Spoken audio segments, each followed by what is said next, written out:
Mchuchuma, alafu kilomita 50 akaweka makaa ya mawe ya kuyeyushia hiki chuma. Tujenge kiwanda chetu cha chuma kwanza. Kile kiwanda kilikuwa kinaenda kuajiri vijana 6,000. Yaani hao 60,000 sio 6,000.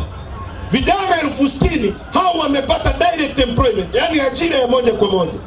Hapa tujazungumzia makampuni ambayo yangefanya subcontractors mle.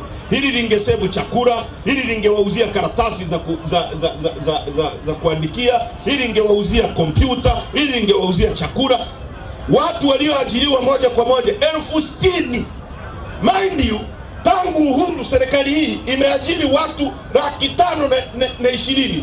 Yaani ukiona hao askari, si jeshi, si walimu, si wako 520,000, tunia 1%. Sasa ulikuwa unajenga kiwanda kimoja tu ambacho kingekuajiria watu wako 60,000. Sasa watu 60,000 piga kwamba wana familia ya watu wanne. Ni maelfu ya watu, maraki ya watu.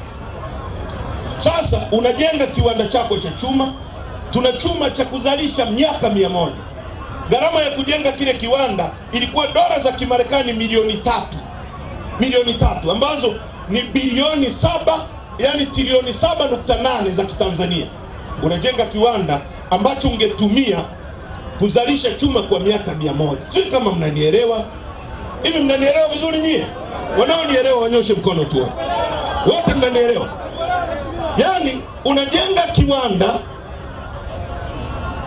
cha kuchimba chuma miaka 100. Mungu amekupa hapa makaa ya mawe ya kuyeyushia hiki chuma na akakuwekea mlima wa chuma hapo unaitwa Mchuchuma. Alafu pale Iringa akaweka mchanga wa kusafisha hicho chuma. Angalia Mungu alivyotupendelea. Yaani vitu vyote hakuna tunachoagiza kutoka nje ili tupate chuma chetu, tupate nondo zetu za kujenga nyumba, tupate nini. Nikamwambia Mheshimiwa Rais, jenga kwanza kiwanda hiki. Alafu sasa wale Waarabu wanaokuja kutujengea bwawa la Mwalimu Nyerere, waambie hivi, mkataba shilingi ngapi? Labda shilingi trilioni 5. Haya, sisi tunakulipa trilioni 5 hizi hapa. Lakini kwenye mkataba unawaambia sisi tuna sheria ya local content. Kila kinachopatikana Tanzania utanunua hapa. Kwa hiyo chuma utanunua hapa. Kwa hiyo unampa pesa kwa mkono huu, alafu unazirudisha kwa mkono huu. Zinakuja kukutengenezea uchumi. Hawakunisikiliza, hawakutusikiliza, wakatupuza Chadema. Mwaka jana serikali ya nchi hii imeagiza chuma kutoka nje cha dola za Kimarekani bilioni 1.2, yani trilioni 3. Yani kwa mwaka tumeagiza chuma cha trilioni 3. Sasa huu ni mwaka mmoja. Mwaka juzi, mwaka ule mwingine, kwa miaka mitatu tumeagiza chuma cha trilioni 10. Wakati tulikuwa tunajenga kiwanda chetu cha trilioni 7.8, tuchimbe miaka 100 na fedha ibaki ndani ya nchi yetu. Na Kenya wanunue chuma hapa, na Ethiopia wanunue chuma hapa, na Burundi wanunue chuma hapa, tutengeneze ajira kwa watu wetu. Tukachukua, tukakataa, yani kwa Kikulia, mimi Mkulia. Yani Wakulia tunasema chinyanyi. Yani wao umekula umeshiba, umebakiza chakula, unaona na mtu mwingine akila, unachukua mchanga unakimwagia ili ashinde njaa. Yani roho mbaya.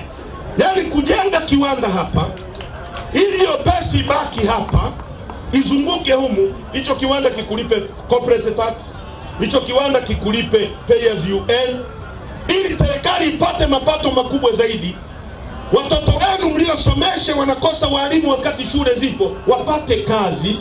Askari waongezewe mshahara na waongezeke. Serikali ikaona bora itoe hizo hela ziende nje, alafu inakuja kuambia nyie hakuna ajira. Na nyie mnapiga makofi. Nani kama mama? Na mnasubiri, mnaomba Mungu. Mungu huyu tunayemjua ambaye ana kazi nyingi aje kuwabadilishia maisha. Wakati maisha yako mikononi mwenu, nyie mnajifanya mko busy na Yanga na Simba. Mama anajua kwamba nyie shida yenu ni Simba na Yanga, anatoa goli. Na unakuta mzee mzima tumewapiga, tumeingiza milioni 10 wakati anaenda kulala njaa. Mmerogwa nyie. Kuna shida kwenye site zenu. Kuna shida, sio bure. There is a problem hapa Tanzania, kwa sababu nani aliyewaroga nyie watu? Na mnaona ni vitu vya kawaida. Na Lissu anakamatwa, watu wanafikiri amekamatwa, Lissu sio mwizi. Lissu amekamatwa kwa kuwasemea hawa. Haya, tukinyamaza sisi mtauzwa nyinyi. Nchi inauzwa, inapigwa mnada. Na mnategemea sisi tutaendelea kupiga kelele wakati tukikamatwa nyinyi mko bize na Simba na Yanga? Tutafika sehemu tutakaa kimya, na tukikaa kimya mmeisha.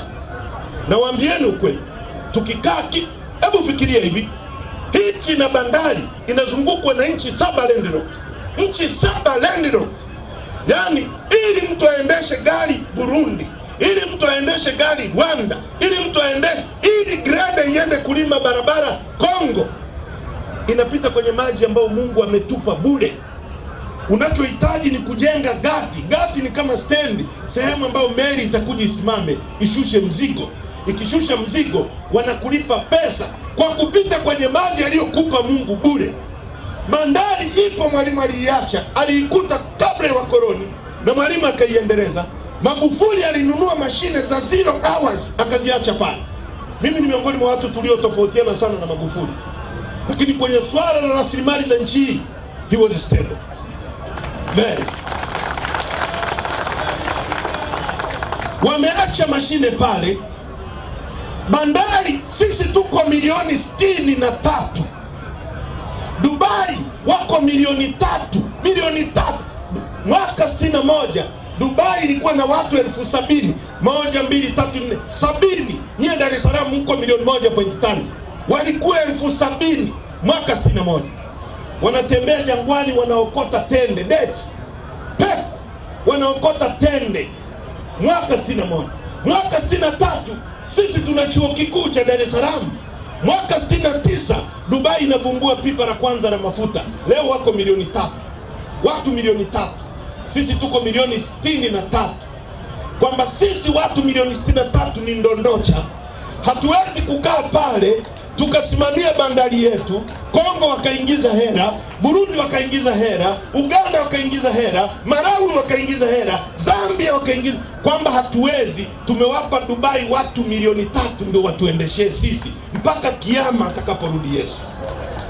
Tuna akili timamu sisi? Unaondoaje tatizo la ajira? Hizi hapa barabara za mwendo kasi, labda mtanielewa. Iko hivi, serikali imechukua kodi yako, yangu, ya yule, ya mwingine, wamejengea hizo BRT na zingine wamekopa. Sisi ndio tutalipa. Sisi ndio tutalipa. Wamejenga hizo barabara za mwendo kasi hizo hapo. Wamenunua magari kusimamia gari liende posta lirudi hapa liingize fedha, na lina barabara yake ambayo haingiliwi. Hawawezi, yamekufa yote. Kwa sasa hivi wanatafuta mwekezaji wa kusimamia hizo BRT. Wanasema hivi, wana mpango wa kumpa mtu kutoka Uarabuni ndio alete magari yake hapa. Wewe ukipanda basi kutoka Kimara, umlipe Mwarabu, akipata faida aende kujenga Uarabuni. Sasa mimi nawauliza, kuliko mpe Mwarabu, kwa nini usimpe hata Shabibi? Shabibi ni CCM, ni mbunge wa CCM. Au mpe Abudi, ni wa CCM wenzenu. Lakini wale wakiingiza pesa zitabaki kwenye mzunguko wetu, lakini wanataka wampe Mwarabu. Tukisema haya tunaonekana wabaya. Haya ni mambo mabaya. Haya ni mambo ya kunyamaziwa. Haya ndio mnataka tukae kimya. Alafu mnakatisha watu tamaa. Mnazungumza Simba na Yanga. Watoto wenu hawajui destiny yao. Mnafanya kazi kwenye mazingira haya. Mnakula utumbo na vichwa vya kuku katikati ya utajiri. Watu hamna uhakika wa sehemu ya kulala. Alafu mpaka mfanyiwe nini nyinyi? Nani aliyewaroga? Watoto wenu wanakwenda shuleni. Afisa elimu analipwa hela na serikali, anapewa gari ya serikali, anapewa nyumba na serikali asimamie elimu, yeye hasomeshi mtoto kwenye hiyo shule anayoisimamia, alafu mtoto wako ndiye anasomesha. Neno la Mungu linasema hata wabaya wanajua kuwapa wawapendao vilivyo vyema. Hakuna mtu ambaye mtoto wake atamuomba mkate ampe jiwe, au atamuomba samaki ampe nyoka. Kama afisa elimu anayetakiwa kusimamia elimu haamini hiyo elimu, inakuwaje mtoto wako akasome hapo? No wonder Tanzania ni nchi yenye madini ya Tanzanite, haipatikani kwingine kokote duniani. Lakini nchi inayouza Tanzanite kuliko zote duniani ni India. Na wakataji na watu walioajiriwa na Tanzanite kwa wingi ni Wahindi. Mtoto wako anaenda kusoma shuleni, panzi ana miguu mingapi? Watoto wa Wahindi wanasoma namna ya kuchukua Tanzanite ya wajinga waondoke nayo. Alafu mko sawa. Mnaona mko sawa. Mko relaxed. JKT Ruvu, sui Simba, sui Yanga, ndio mijadala yenu. Nani amewaroga nyewe? Dar es Salaam na disappoint nchi hii. Nyie ndio watu ambao mlipaswa kuwa mstari wa mbele kupigania taifa hili. Taifa letu linauzwa, limetekwa, kuna state capture. Kuna kikundi cha watu wasiozidi 20 wanamiliki nchi, wanatesa watu wengine. Askari hao wanaotumiwa nao wanateseka. Mimi natembea, watu wa usalama wa taifa wananifuatilia. Mimi siogopi kufa. Lakini unafia nani kama watu wenyewe ndio sisi? People were not serious. Lissu alipigwa risasi 16, amesimama kwa kudra za Mwenyezi Mungu. Leo Rais Samia anataka kumfunga na kesi ya treason. Hukumu ya treason ni kunyongwa mpaka kufa, mtu ambaye Mungu ndiye aliyemuokoa. Leo unataka umuue. Chini ya Rais Samia, ndani ya miaka mitatu amemshtaki mwenyekiti Mbowe kwa kesi ya ugaidi ya uongo ambayo hukumu yake ni kunyongwa. Leo anamshtaki mwenyekiti wetu kwa kesi ya uongo ambayo hukumu yake ni kunyongwa mpaka kufa. Alafu nani anasimama hapa anatuambia sisi twende kwenye uchaguzi ambao kiongozi wetu ameshtakiwa kwa kesi ya uongo ambayo ni ya uongo kabisa? Na watu mpo mtaani mnacheza pool, mnategemea maisha yatajibadilisha yenyewe, mnategemea Mungu atatuma malaika aje kuambia haya. Nani aliyewaroga? Lazima tubadilike. Tumekuja kwenu kuwaomba kwamba badilikeni. Maisha haya hayatajibadilisha yenyewe. Maisha haya yatabadilishwa na wananchi wanaojitambua ambao wako tayari kwa mapambano ya kupigania nchi yao.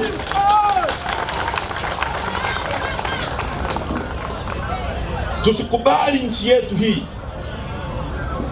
iwe nchi ya watu wachache wanaotutesa sisi. Kila mtu anaweza kuishi vizuri. Unatembea kwenye nchi ambayo ina umri wa miaka 63. Tulikuwa kwa mgao hapo chini hapo. Gari zinakwama kwenye mji mkuu wa nchi. Nchi ya tatu kwa kuwa na dhahabu nyingi duniani. Nchi ya Kagame alisema akipewa bandari ya Dar es Salaam peke yake, bandari ya Dar es Salaam peke yake, atalisha nchi za Afrika Mashariki na Kati. Bandari ya Dar es Salaam. Sisi tumejaliwa neema ya kiraia. Watu wetu ni maskini, wanateswa na kikundi cha watu. Tunazungumza kuhusu vitu vya kawaida, madawati shuleni. Tunazungumza kuhusu matundu ya choo. Tunazungumza kuhusu maji. Lini tutazungumza kuhusu makazi bora kwa kila mtu? Unakwenda nchi kama Norway, mtu asiyekuwa na kazi analipwa na serikali. Norway wana gesi tu ambayo sisi ukienda Mtwara na Lindi tuna gesi futi za ujazo trilioni 57.5. Tunakwenda kuomba Norway msaada ambao sisi tuna gesi nyingi kuliko wao. Norway haina dhahabu, Norway haina chuma. Norway wamewekeza kwenye akili za watu. Mwalimu Nyerere alisema ili nchi iendelee inahitaji mambo manne. Inahitaji watu tunao. Inahitaji ardhi tunayo, ardhi yenye rutuba, ardhi yenye madini, ardhi yenye miti, ardhi yenye kila kitu. Tunahitaji siasa safi na uongozi bora. Nchi yetu ina watu, nchi yetu ina ardhi. Kinachokosekana ni siasa safi na uongozi bora, na hatuwezi kuipata bila kupigania mfumo ambao utatupa viongozi wanaowajibika. Sisi Chadema tumesema no reforms no election. Sasa tunajua kuna vyama vingine puppet vitakavyotumiwa na CCM. Sisi tumekataa kutumiwa na CCM. Tunataka mfumo ambao utawezesha kura yako na mimi iwe na thamani. Leo mkuu wa mkoa wa Dar es Salaam amepigiwa simu hapa na mama mmoja, na alisema mwenyewe, hamkumsikia? Alisema yeye mwenyewe kwamba mama mmoja amempigia simu hapa Dar es Salaam, ameenda hospitali, anaambiwa anunue mkasi, anunue pamba, sina gloves. Yule mama akaona sina uwezo, akampigia mkuu wa mkoa, anataka msaada. Mkuu wa mkoa akamwambia, kama uwezi kununua hivyo, nenda mume wako akufanyie operation. Amesema mwenyewe Charamila. Mpaka sasa hivi yuko kwenye ofisi ya umma, hajatolewa. Kwa nini? Kwa sababu mkuu wa mkoa hamumchagui nyie. Mngekuwa mnamchagua, kesho yake wananchi wangemuondoa.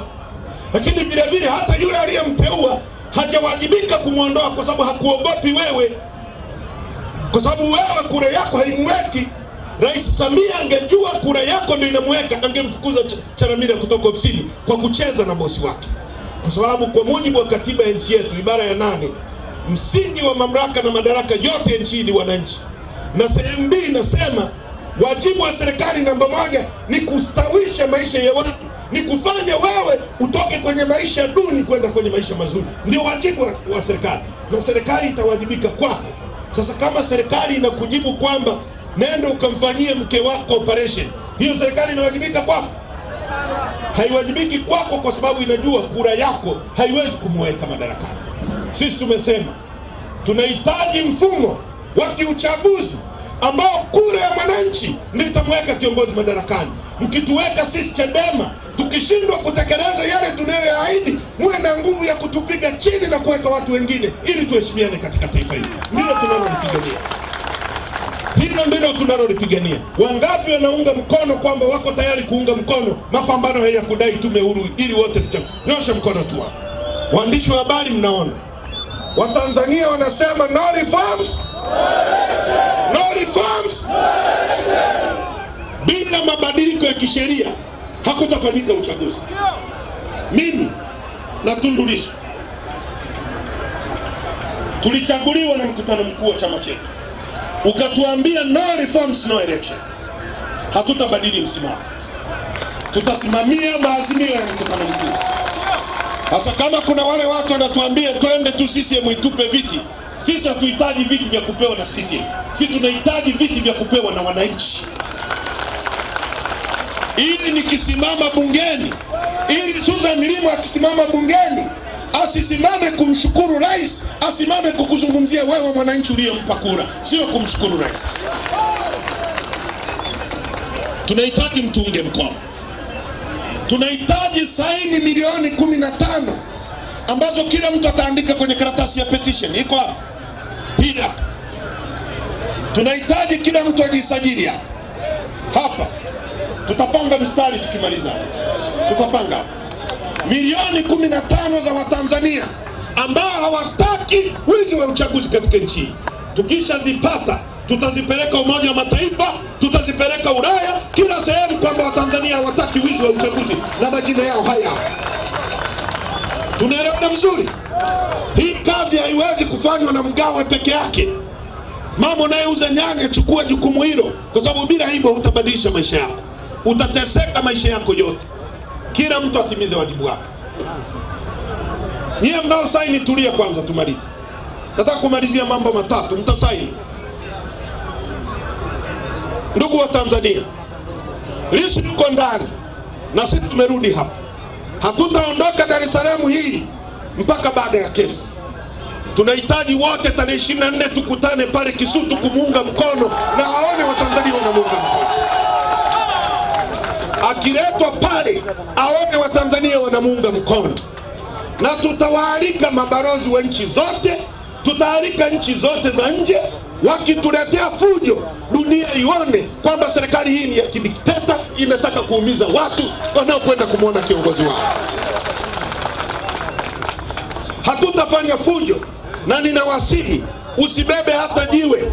Beba kopo lako la maji, funga kitambaa cheupe hapa kuonesha tunataka amani, lakini tunamuunga mkono kiongozi wetu ambaye amepewa kesi ya uongo tarehe 24. Na sitaki mshangilie hapa na msionekane. Sisi tutakwenda mtaa kwa mtaa mpaka tarehe 24. Tunataka siku hiyo pale Kisutu pasimame stand still. Wangapi wako tayari watakaojitokeza siku hiyo? Kama unaendesha bodaboda, kuacha siku moja haitakuzuia kura. Kama unapika chai, kuacha siku moja haitakufanya ufe.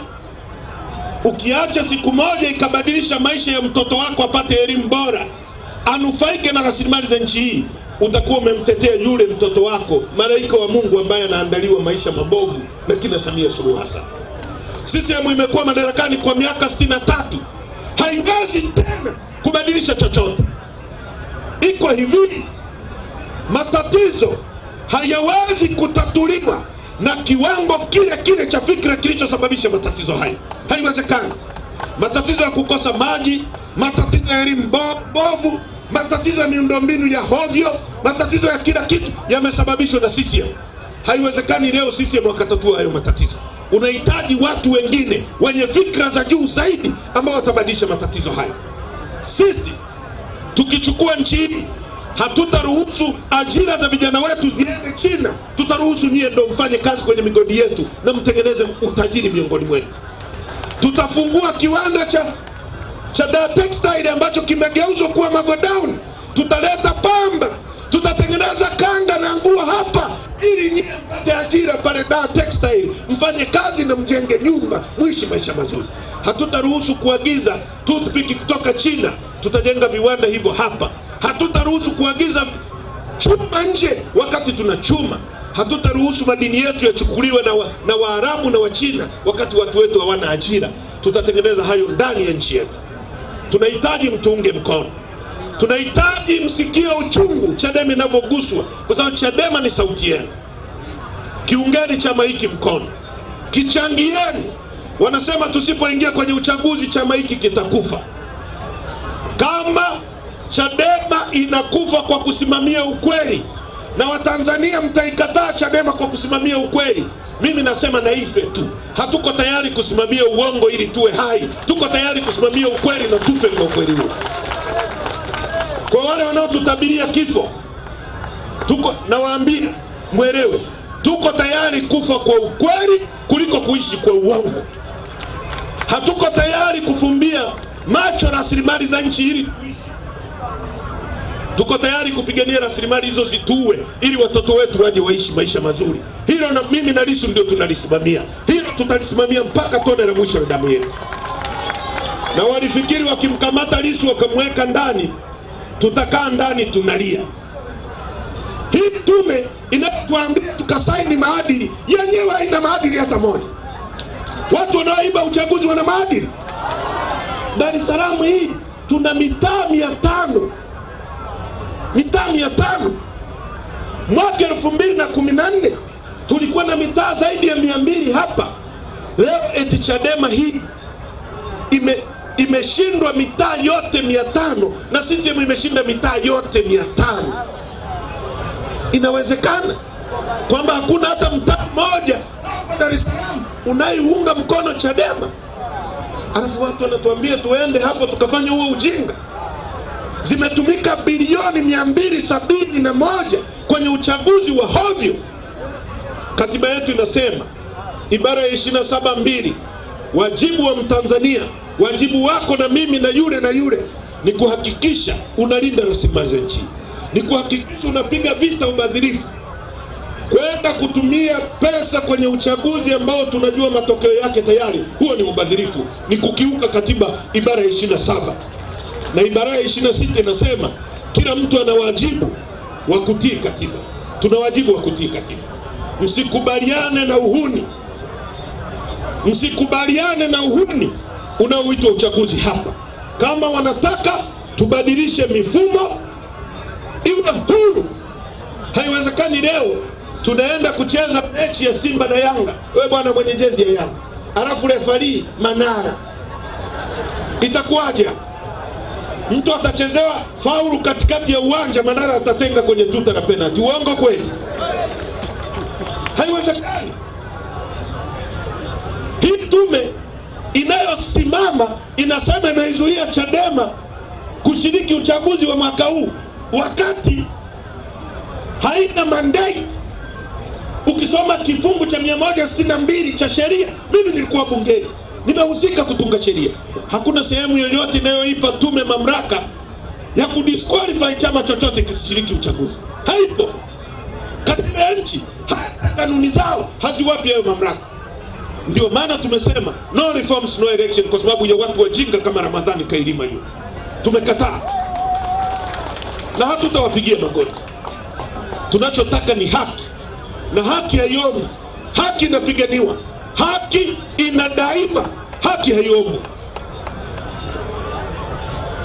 Tuwe tayari kupigania haki, tuwe tayari kudai haki. Tunaelewana vizuri watu wa Ubungo? Mnanielewa vizuri? Mwisho, dada Brenda alikuwa anasema muhusike katika kuchangia chama hiki ili kijiendeshe. Hiki chama hakina fedha nyingi, kinahitaji kila mtu awe sehemu ya mapambano haya.